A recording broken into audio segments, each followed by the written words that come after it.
میرا سوال ہے ان سب سے، مجدد صاحب نے عین کفر کسے کہا؟ مجدد صاحب نے کس کو زندقہ کہا؟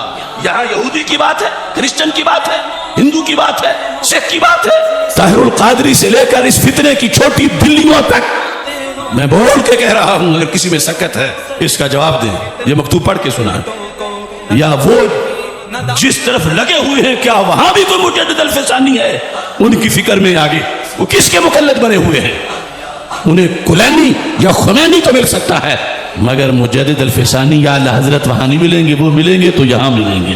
استقلالن ماننا حضرت مولا علی رضی اللہ تعالیٰ عنہ کو، استقلالن ماننا حسنین کریمین رضی اللہ تعالیٰ عنہما کو، استقلالن ابھی میں وضاحت کروں گا، یہ صرف ناجائز ہی نہیں کفر بھی ہے، صرف ناجائز نہیں کہ چلو ناجائز محبت ہوگی فائدہ کوئی نہیں ہوا، استقلالن ماننا حضرت صدیق اکبر رضی اللہ تعالیٰ عنہ کو صرف ناجائز ہی نہیں کفر بھی ہے، اور سرکار کی وسادت سے ماننا یہ عین اسلام ہے۔ ہم یہ نہیں کہتے جو ہم کہتے ہیں وہ مانو، ہم کہتے ہیں جو قرآن کہتا ہے وہ مانو، جو حدیث کہتی ہے وہ مانو، جو مجدد الفسانی کہتے ہیں وہ مانو، جو اعلیٰ حضرت بریلوی کہتے ہیں وہ مانو، اور اگر وہ نہیں کہتے تو پھر ہمیں کہو کہ تم غلط بتا رہے ہو، اور اگر ہم شیشہ دکھا کر ثابت کر رہے ہیں کہ جس بیماری پر انہوں نے کفر کا فتویٰ لگایا وہ تو تمہارے جلسوں میں روزانہ نظر آ رہی ہے، تم کیسے کہتے ہو کہ تم روافض نہیں ہو؟ صرف تفضیلیت نہیں، استقلال ماننے سے بندہ زندیق بن جاتا ہے۔ اور نام کیا رکھا ہے؟ حب علی، نام رکھا حب صدیق اکبر، اور ادھر نتیجہ کیا ہے؟ میں اختصار سے پہلے آپ کے سامنے مکتوبات شریف سے پیش کرتا ہوں۔ لوگ مجددی کہلا لیتے ہیں، مدارس کا نام مجددیہ رکھ لیتے ہیں، مگر آج صرف نام ہی رہ گئے، تقاضے ختم ہوئے۔ یہ مکتوبات شریف اب میں بیماری دکھانے لگا ہوں، اور بالکل جو بندہ ہٹ دھرم اور ضدی نہیں اسے نظر آئے گا اس پورے ٹولے کے اندر، وہ طاہر القادری ہو، وہ عرفان شاہ ہو، وہ عبد القادر شاہ ہو، وہ ریاض شاہ ہو، جو بھی اللہ بلا جتنے بھی اکٹھے ہیں، میں بیماری دکھا رہا ہوں، یہ مکتوبات شریف سے دکھا رہا ہوں، وہ بتائیں، انکار کر کے دکھائیں، یا اس قد کا کوئی میرے مقابلے میں پیش کریں۔ یہ مکتوبات شریف کے اندر بتایا گیا کہ بندہ سنی کیسے بنتا ہے اور کیسے زندیق ہو جاتا ہے، رافضی ہو جاتا ہے، کیسے خارجی ہو جاتا ہے۔ ایک مثال صرف عرض کر کے پھر میں المعتقد المستند المعتمد اعلی حضرت رحمۃ اللہ علیہ کی اس سے صرف 2 باتیں ہی پیش کروں گا، اور یہ ہماری آنکھیں تو بند ہیں ان پہ۔ کون ہے آج یہ چھوٹے چھوٹے کیا پدی کا شوربہ وحدت امت میں، جن کو پتہ نہیں کہ امت کی قسم کون سی ہے، دعوت ہے یا اجابت ہے، جمیعن میں پتہ نہیں حال کس سے ہے، مطلب کیا ہے، اور یہ اپوزیشن ان اماموں کی بنتے ہیں۔ وہ لفظ میں نے جو بولا استقلالن، مستقلن کا یہ مطلب سمجھ لو کہ سرکار سے ہٹ کر اپنے طور پر، ویسے تو ہم سب میں محبت علی مستقل ہے کہ عارضی نہیں، ڈٹی ہے، پکی ہے، جمی ہوئی ہے، اس لحاظ سے تو ہم سب میں مستقل ہیں، لیکن یہ استقلالن ہے سرکار صلی اللہ علیہ وسلم کے وسیلے کے بغیر، سرکار کی ذات کے بغیر، ڈائریکٹ ان سے اگر کسے محبت امیر را استقلالن اختیار کند و حب حضرت پیغمبر صلی اللہ علیہ وسلم را درا مدخل ندہد از مبحث خارج است۔ مجدد صاحب کہتے ہیں اس کی تو بات ہی نہ کرو، وہ ہمارے موضوع میں ایمان والوں میں ہے ہی نہیں۔ یہ صرف مجددی کہلوانا نہیں، مجددی پیغام پھیلانا بھی ہے۔ از مبحث خارج است و قابل مخاطبت نہ، وہ تو منہ لانے والا ہی نہیں، قابل مخاطبت نہ، اتنا گندا ہے تو منہ لانے والا نہیں، دفاع کرو۔ سنو، یہ جفے مارتے ہیں جن سے ایوارڈ لیتے ہیں،